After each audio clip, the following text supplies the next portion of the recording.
The Adventure of the Engineer's Thumb by Arthur Conan Doyle.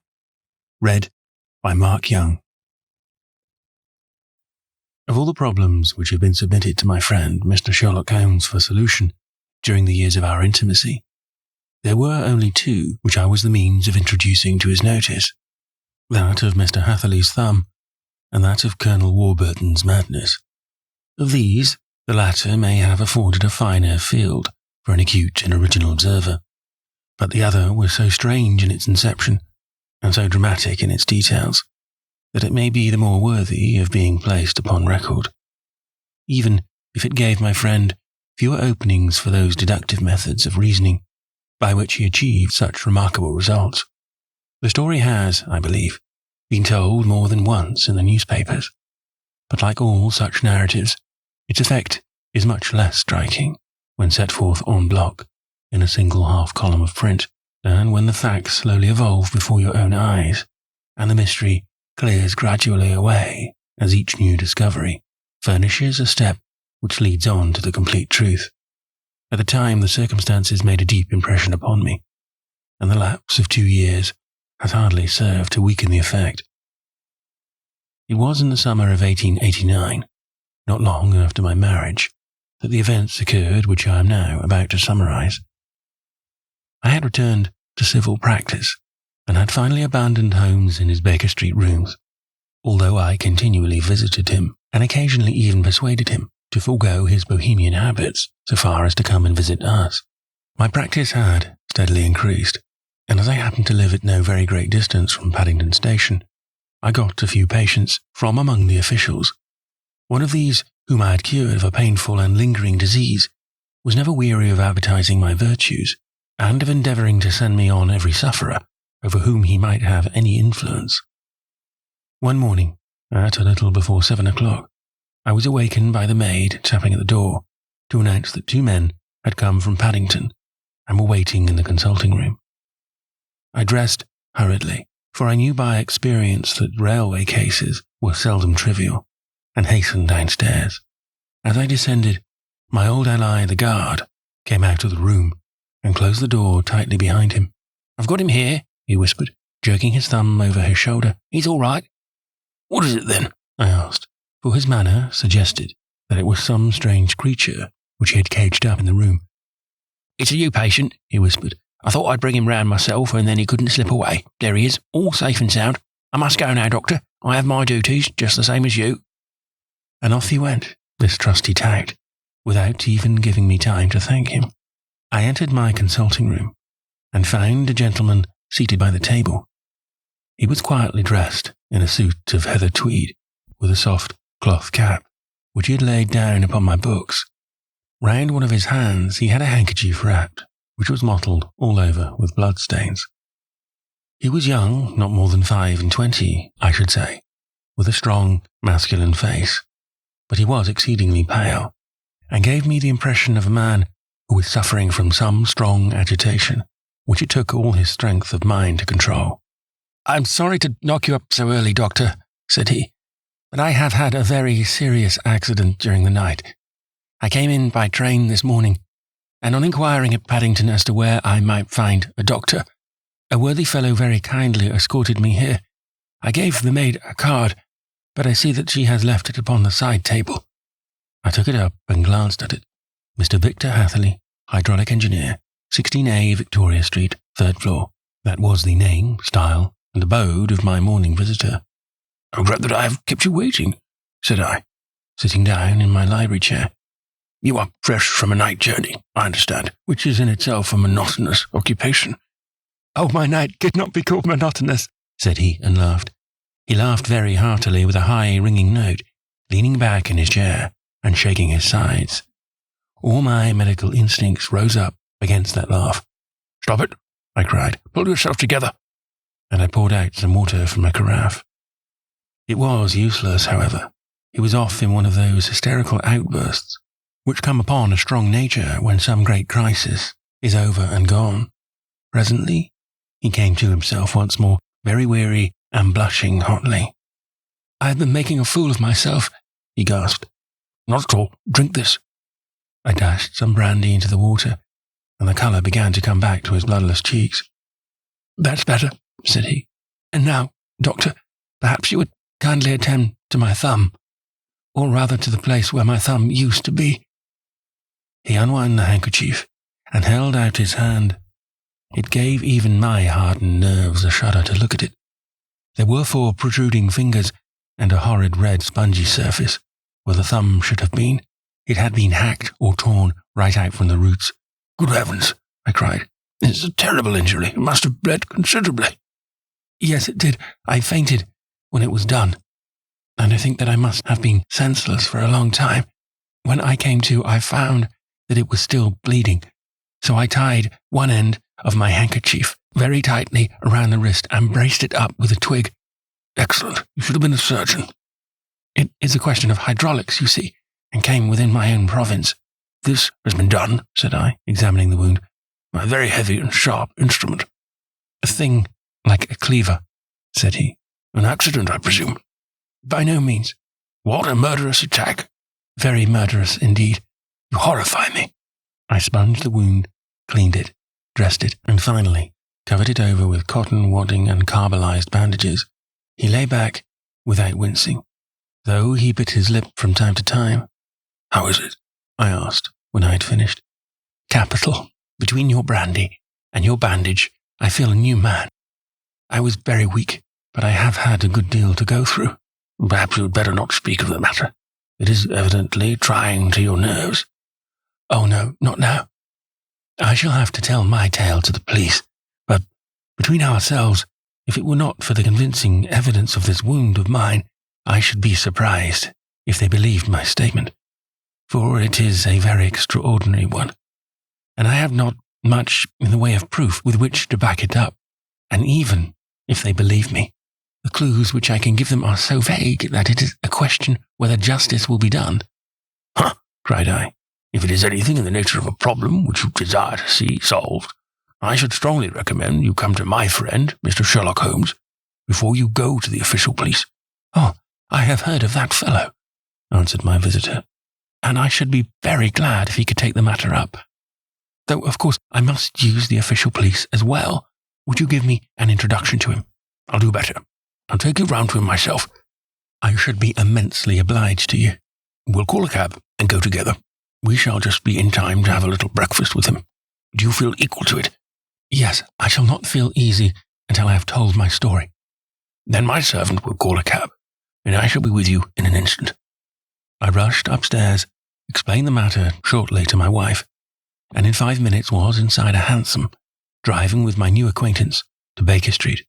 Sherlock Holmes was, as I expected, lounging about his sitting room in his dressing gown, reading the agony column of the Times, and smoking his before-breakfast pipe, which was composed of all the plugs and dottles left from his smokes of the day before, all carefully dried and collected on the corner of the mantelpiece.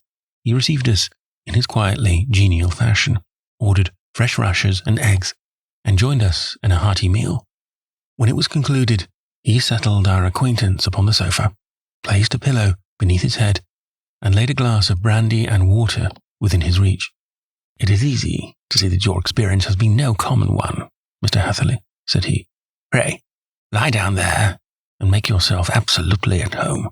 Tell us what you can, but stop when you are tired, and keep up your strength with a little stimulant." "Thank you," said my patient, "but I have felt another man since the doctor bandaged me, and I think that your breakfast has completed the cure. I shall take up as little of your valuable time as possible, so I shall start at once upon my peculiar experiences." Holmes sat in his big chair, with the weary, heavy-lidded expression which veiled his keen and eager nature, while I sat opposite to him, and we listened in silence to the strange story which our visitor detailed to us. "You must know," said he, "that I am an orphan and a bachelor, residing alone in lodgings in London. By profession, I am an hydraulic engineer, and I have had considerable experience of my work during the 7 years that I was apprenticed to Venner and Matheson, the well-known firm of Greenwich. 2 years ago, having served my time, and having also come into a fair sum of money through my poor father's death, I determined to start in business for myself and took professional chambers in Victoria Street. I suppose that everyone finds his first independent start in business a dreary experience. To me, it has been exceptionally so. During 2 years, I have had 3 consultations and 1 small job, and that is absolutely all that my profession has brought. My gross takings amount to £27, 10 shillings. Every day, from 9 in the morning until 4 in the afternoon, I waited in my little den, until at last my heart began to sink, and I came to believe that I should never have any practice at all. Yesterday, however, just as I was thinking of leaving the office, my clerk entered to say there was a gentleman waiting who wished to see me upon business. He brought up a card, too, with the name of Colonel Lysander Stark engraved upon it. Close at his heels came the Colonel himself, a man rather over the middle size, but of an exceeding thinness. I do not think that I have ever seen so thin a man. His whole face sharpened away into nose and chin, and the skin of his cheeks was drawn quite tense over his outstanding bones. Yet this emaciation seemed to be his natural habit, and due to no disease, for his eye was bright, his step brisk, and his bearing assured. He was plainly but neatly dressed, and his age, I should judge, should be nearer 40 than 30. "Mr. Hatherley," said he, with something of a German accent, "you have been recommended to me, Mr. Hatherley, as being a man who is not only proficient in his profession, but is also discreet and capable of preserving a secret." I bowed, feeling as flattered as any young man would at such an address. "May I ask who it was who gave me so good a character?" "Well, perhaps it is better that I should not tell you that just at the moment. I have it from the same source that you are both an orphan and a bachelor, and are residing alone in London." "That is quite correct," I answered. "But you will excuse me if I say that I cannot see how all this bears upon my professional qualifications. I understand that it was on a professional matter that you wished to speak to me." "Undoubtedly so, but you will find that all I say is really to the point. I have a professional commission for you, but absolute secrecy is quite essential. Absolute secrecy, you understand. And of course, we may expect that more from a man who is alone than from one who lives in the bosom of his family." "If I promise to keep a secret," said I, "you may absolutely depend on my doing so."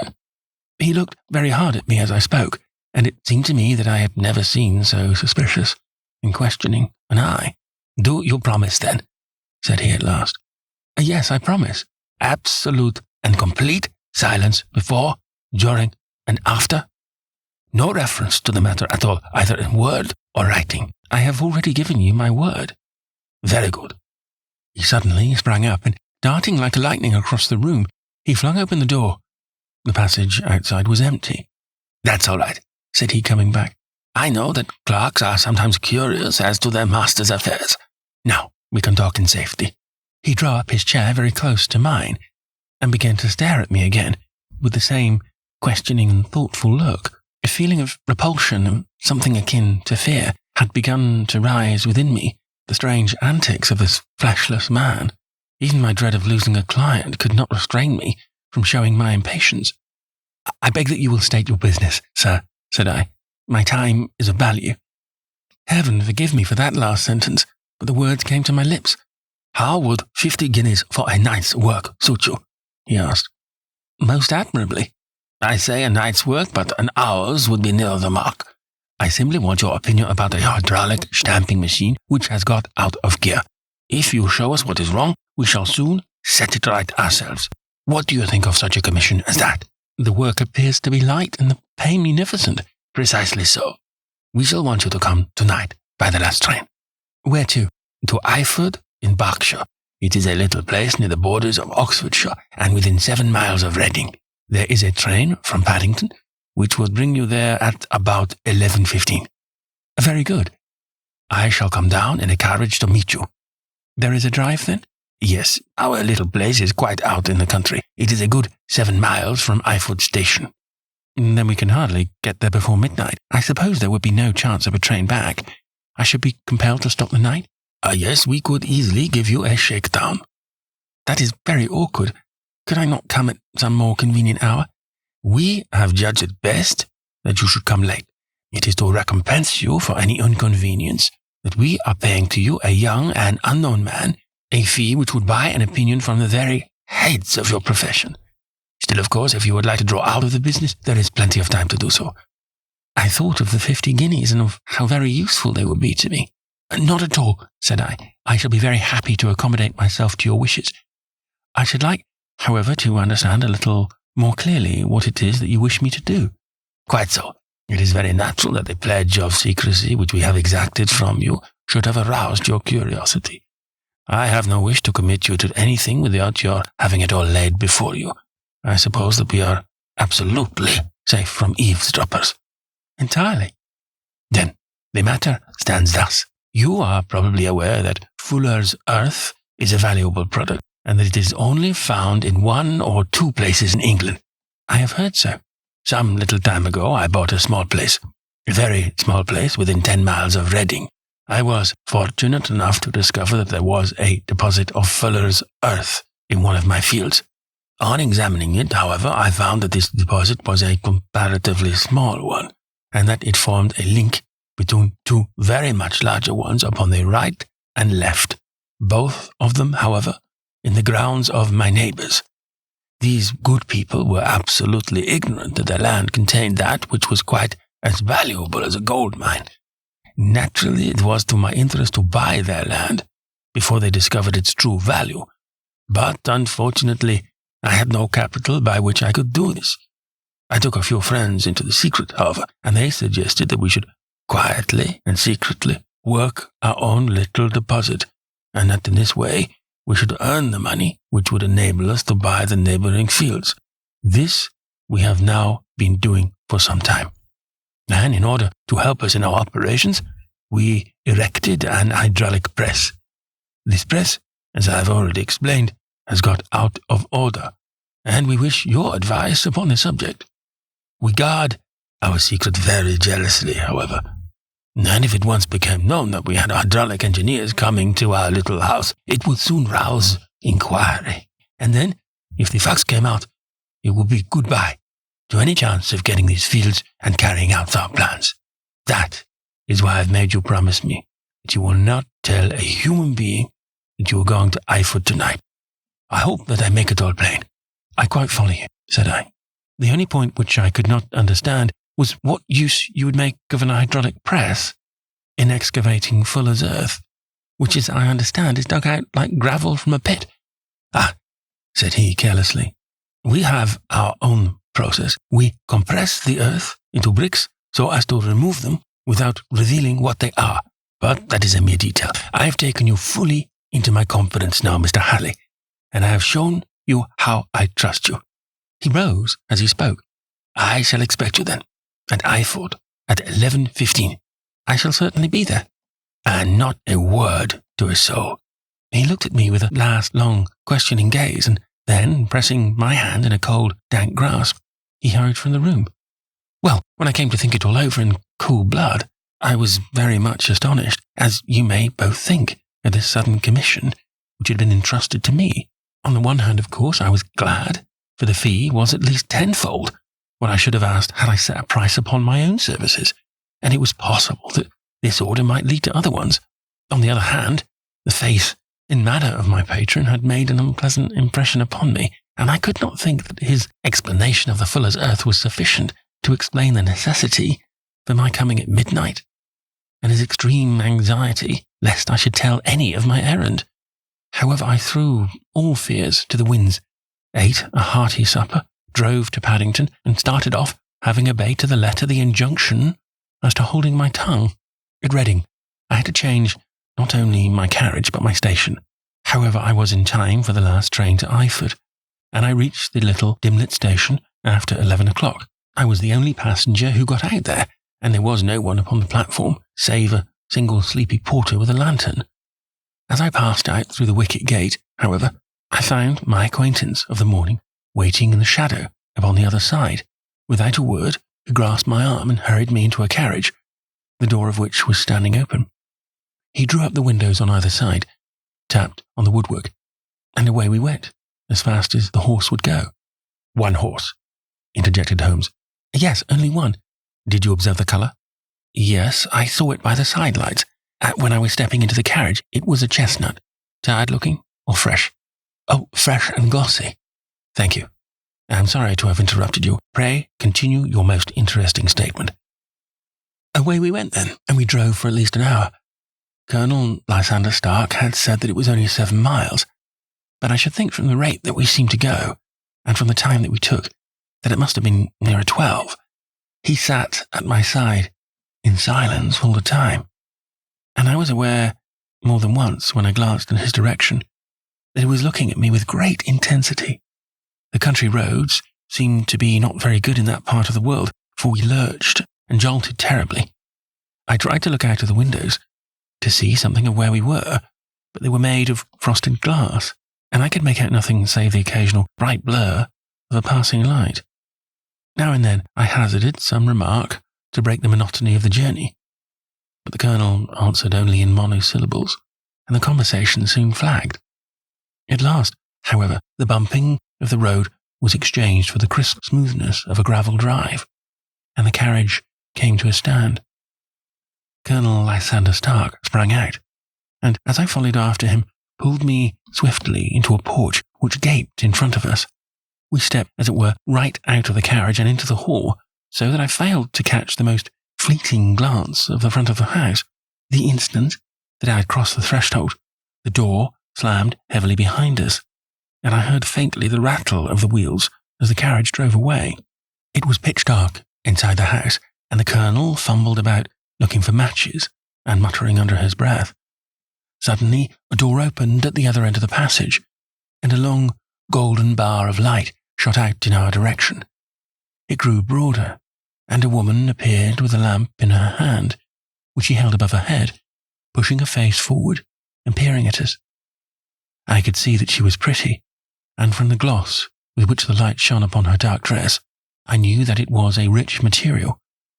She spoke a few words in a foreign tongue, in a tone as though asking a question, but when my companion answered in a gruff monosyllable, she gave such a start that the lamp nearly fell from her hand.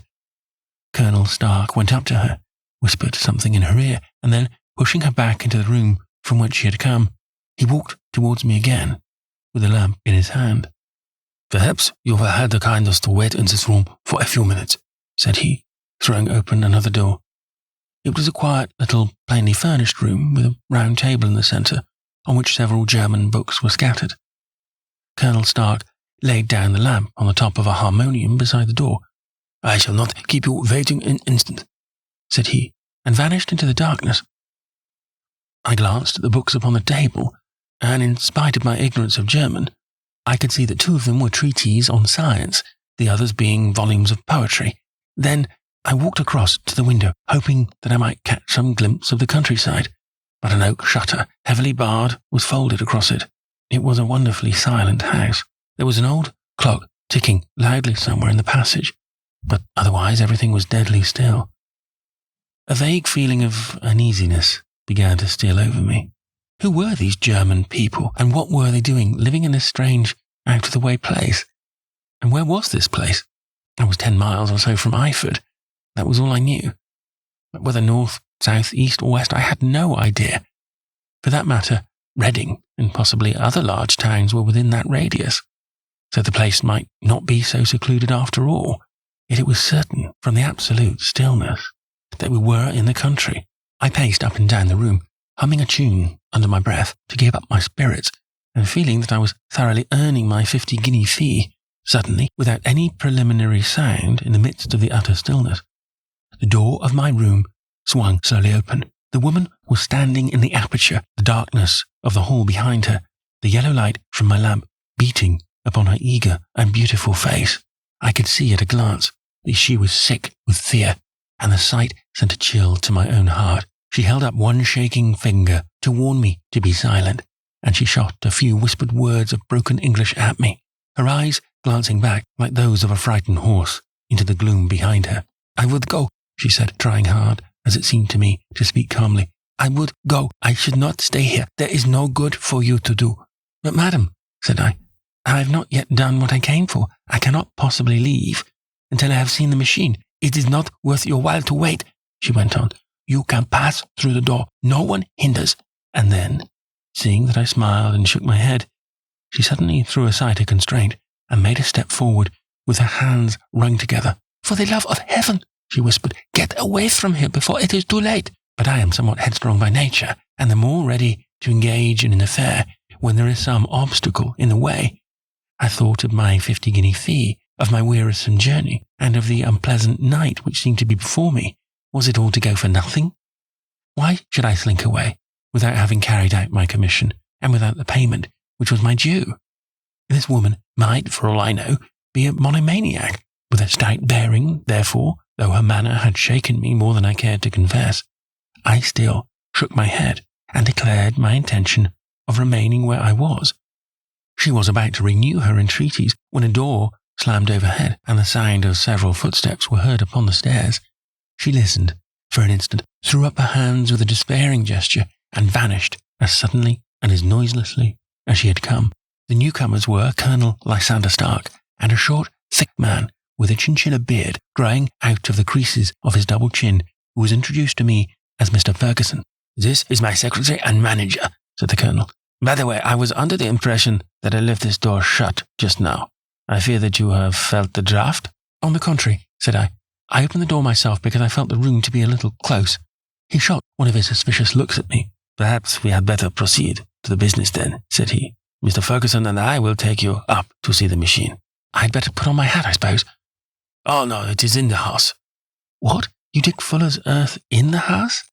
No, this is only where we compress it, but never mind that. All we wish you to do is to examine the machine, and to let us know what is wrong with it." We went up the stairs together, the Colonel first with the lamp, the fat manager, and I behind him. It was a labyrinth of an old house, with corridors, passages, narrow winding staircases, and little low doors, the thresholds of which were hollowed out by the generations who had crossed them. There were no carpets, and no signs of any furniture above the ground floor, while the plaster was peeling off the walls, and the damp was breaking through in green, unhealthy blotches. I tried to put on as unconcerned an air as possible, but I had not forgotten the warnings of the lady, even though I disregarded them, and I kept a keen eye upon my two companions. Ferguson appeared to be a morose and silent man, but I could see from the little that he said that he was at least a fellow countryman. Colonel Lysander Stark stopped at last before a low door, which he unlocked. Within was a small square room in which the three of us could hardly get at one time. Ferguson remained outside, and the Colonel ushered me in. "We are now," said he, "actually within the hydraulic press, and it would be a particularly unpleasant thing for us if anyone were to turn it on. The ceiling of this small chamber is really the end of the descending piston, and it comes down with the force of many tons upon this metal floor. There are small lateral columns of water outside which receive the force, and which transmit it and multiply it in a manner which is familiar to you. The machine goes readily enough, but there is some stiffness in the working of it, and it has lost a little of its force. Perhaps you will have the goodness to look it over and to show us how we can set it right." I took the lamp from him, and I examined the machine very thoroughly. It was indeed a gigantic one, and capable of exercising enormous pressure.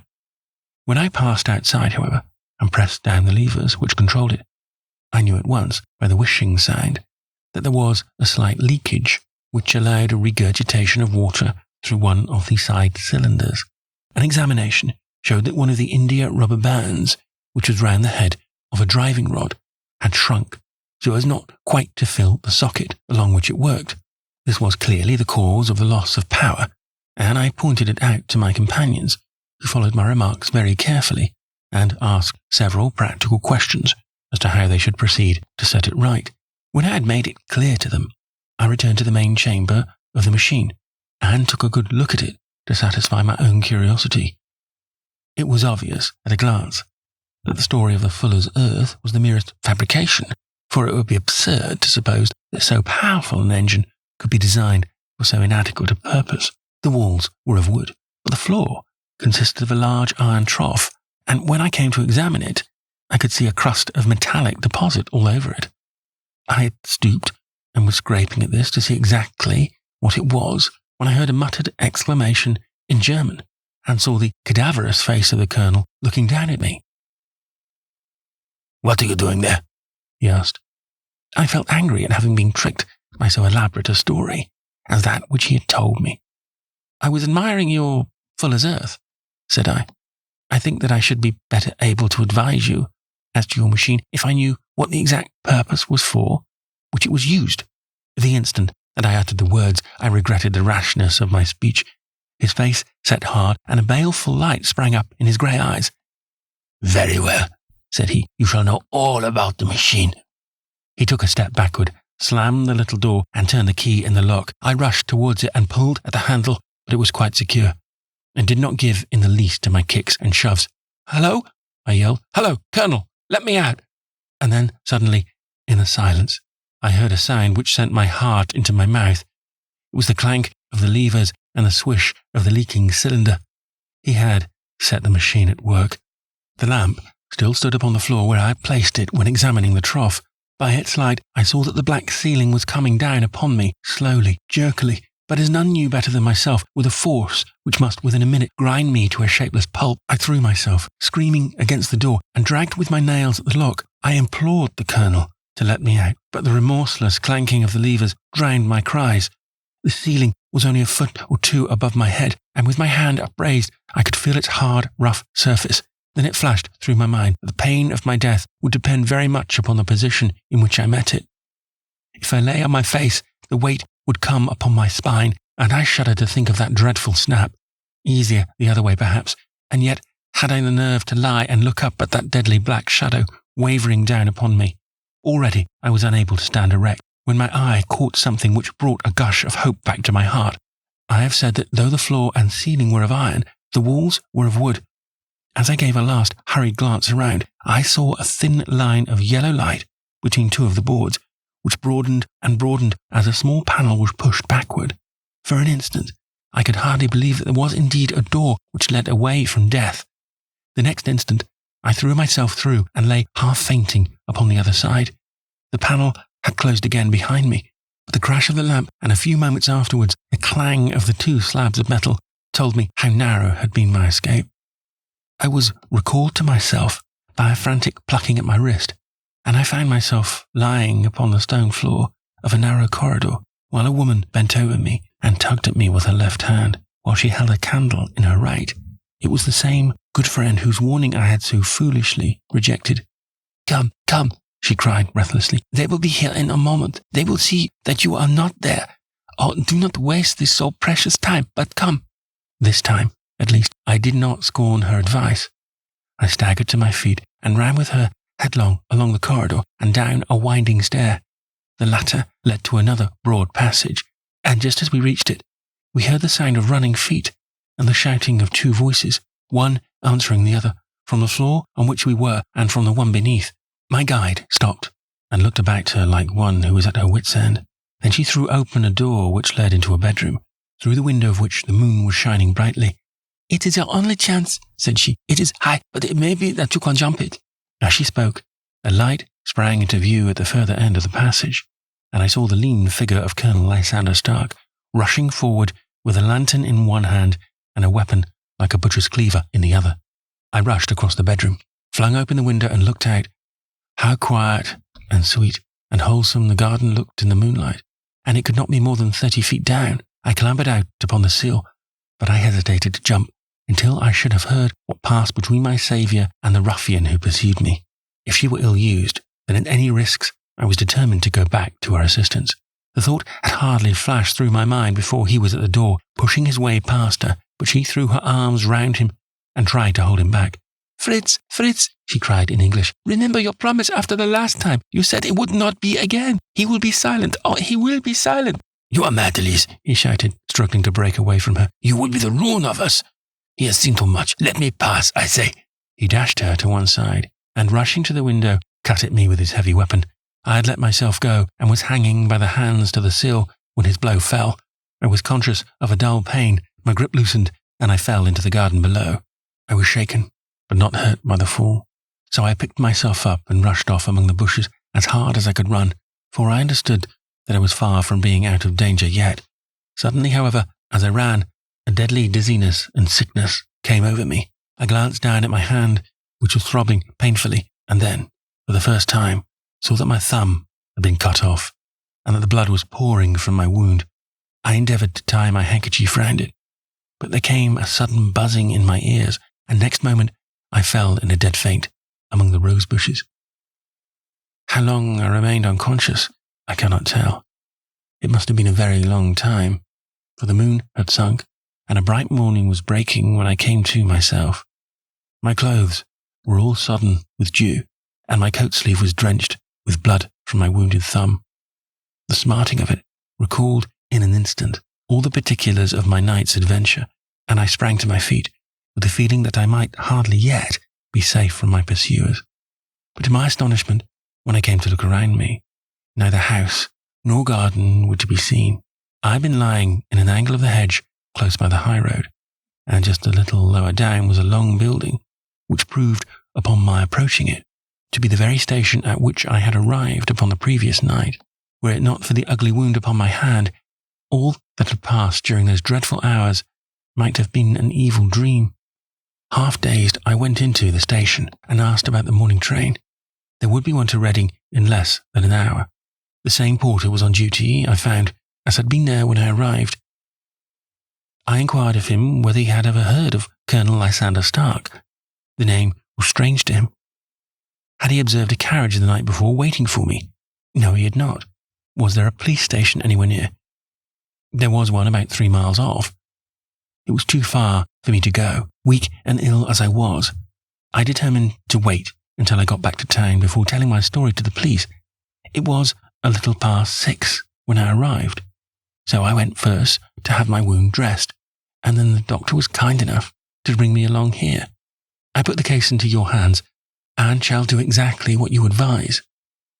We both sat in silence for some little time after, listening to this extraordinary narrative. Then Sherlock Holmes pulled down from the shelf one of the ponderous commonplace books in which he placed his cuttings. "Here is an advertisement which will interest you," said he. "It appeared in all the papers about a year ago. Listen to this. Lost on the 9th inst. Mr. Jeremiah Hailing, aged 26, an hydraulic engineer, left his lodgings at 10 o'clock at night and has not been heard of since. Was dressed in, etc., etc. Huh. That represents the last time that the Colonel needed to have his machine overhauled, I fancy." "Good heavens!" cried my patient. "Then that explains what the girl said." "Undoubtedly. It is quite clear that the Colonel was a cool and desperate man, who was absolutely determined that nothing should stand in the way of his little game, like those out-and-out pirates who will leave no survivor from a captured ship. Well, every moment now is precious, so if you feel equal to it, we shall go down to Scotland Yard at once as a preliminary to starting for Eyford." Some 3 hours or so afterwards, we were all in the train together, bound from Reading to the little Berkshire village. There was Sherlock Holmes, the hydraulic engineer, Inspector Bradstreet of Scotland Yard, a plainclothes man, and myself. Bradstreet had spread an ordnance map of the county out upon the seat, and was busy with his compass, drawing a circle with Eyford for its centre. "There you are," said he. "That circle is drawn at a radius of 10 miles from the village. The place we want must be somewhere near that line. You said 10 miles, I think, sir? It was an hour's good drive. And you think that they brought you back all that way when you were unconscious?" "They must have done so. I have a confused memory, too, of having been lifted and conveyed somewhere." "What I cannot understand," said I, "is why they should have spared you when they found you lying fainting in the garden. Perhaps the villain was softened by the woman's entreaties." "I hardly think that likely. I never saw a more inexorable face in my life." "Oh, we shall soon clear up all that," said Bradstreet. "Well, I've drawn my circle, and I only wish I knew at what point upon it the folk that we are in search of are to be found." "I think I could lay my finger on it," said Holmes quietly. "Really now," cried the inspector, "you have formed your opinion. Come now, we shall see who agrees with you. I say it is south, or the country is more deserted there." "And I say east," said my patient. "I am for west," remarked the plainclothes man. "There are several quiet little villages up there." "And I am for north," said I, "because there are no hills there, and our friend says that he did not notice the carriage go up any." Come, cried the inspector, laughing. It's a pretty diversity of opinion. We have boxed the company among us. Who do you give your casting vote to? You're all wrong. But we can't all be. Oh, yes, you can. That is my point. He placed his finger on the centre of the circle. This is where we shall find them. But the 12-mile drive, gasped Hatherley. 6 out and 6 back. Nothing simpler. You say yourself that the horse was fresh and glossy when you got in. How could it be that it had gone 12 miles over heavy roads? Indeed, it is a likely route enough, observed Bradstreet thoughtfully. Of course, there can be no doubt as to the nature of this gang. None at all, said Holmes. They are coiners on a large scale, and have used the machine to form the amalgam which has taken the place of silver. We have known for some time that a clever gang was at work, said the inspector. They have been turning out half-crowns by the thousand. We even traced them as far as Reading, but could get no further, for they had covered their traces in a way that showed they were very old hands. But now, thanks to this lucky chance, I think that we have got them right enough. But the inspector was mistaken, for those criminals were not destined to fall into the hands of justice. As we rolled into Eyford Station, we saw a gigantic column of smoke which streamed up from behind a small clump of trees in the neighbourhood and hung like an immense ostrich feather over the landscape. A house on fire? Asked Bradstreet, as the train streamed off again on its way. Yes, sir, said the station master. When did it break out? I heard that it was during the night, sir, but it has got worse, and the whole place is in a blaze. What house is it? Dr. Beecher's. Tell me, broke in the engineer, is Dr. Beecher a German, very thin, with a long sharp nose? The station master laughed heartily. No, sir, Dr. Beecher is an Englishman, and there isn't a man in the parish who has a better lined waistcoat. But he has a gentleman staying with him, a patient, as I understand, who is a foreigner, and he looks as if a little good Berkshire beef would do him no harm. The station master had not finished his speech before we were all hastening in the direction of the fire. The road topped a low hill, and there was a great widespread whitewashed building in front of us, spouting fire at every chink and window, while in the garden in front 3 fire engines were vainly striving to keep the flames under. That's it, cried Hatherley in intense excitement. There is the gravel drive, and there are those rose bushes where I lay. That second window is the one that I jumped from. Well, at least, said Holmes, you have had your revenge upon them. There can be no question that it was your oil lamp which, when it was crushed in the press, set fire to the wooden walls, though no doubt they were too excited in the chase after you to observe it at the time. Now, keep your eyes open in this crowd for your friends of last night, though I very much fear that they are a good 100 miles off by now. And Holmes's fears came to be realized, for from that day to this, no word has ever been heard either of the beautiful woman, the sinister German, or the morose Englishman. Early that morning, a peasant had met a cart containing several people and some very bulky boxes driving rapidly in the direction of Reading. But there, all traces of the fugitives disappeared, and even Holmes's ingenuity failed ever to discover the least clue as to their whereabouts. The firemen had been much perturbed at the strange arrangements which they had found within, and still more so by discovering a newly severed human thumb upon a windowsill of the second floor. About sunset, however, their efforts were at last successful, and they subdued the flames, but not before the roof had fallen in, and the whole place had been reduced to such absolute ruin that, save some twisted cylinders and iron piping, not a trace remained of the machinery which had cost our unfortunate acquaintance so dearly. Large masses of nickel and of tin were discovered stored in an outhouse, but no coins were to be found, which may have explained the presence of those bulky boxes which have been already referred to. How our hydraulic engineer had been conveyed from the garden to the spot where he recovered his senses might have remained forever a mystery, were it not for the soft mould, which told us a very plain tale. He had, evidently, been carried down by 2 persons, one of whom had remarkably small feet, and the other unusually large ones. On the whole, it was most probable that the silent Englishman, being less bold or less murderous than his companion, had assisted the woman to bear the unconscious man out of the way of danger. Well, said our engineer ruefully, as we took our seats to return once more to London, it has been a pretty business for me. I've lost my thumb, and I've lost a 50-guinea fee. And what have I gained? Experience, said Holmes, laughing. Indirectly, it may be of value, you know. You have only to put it into words to gain the reputation of being excellent company for the remainder of your existence.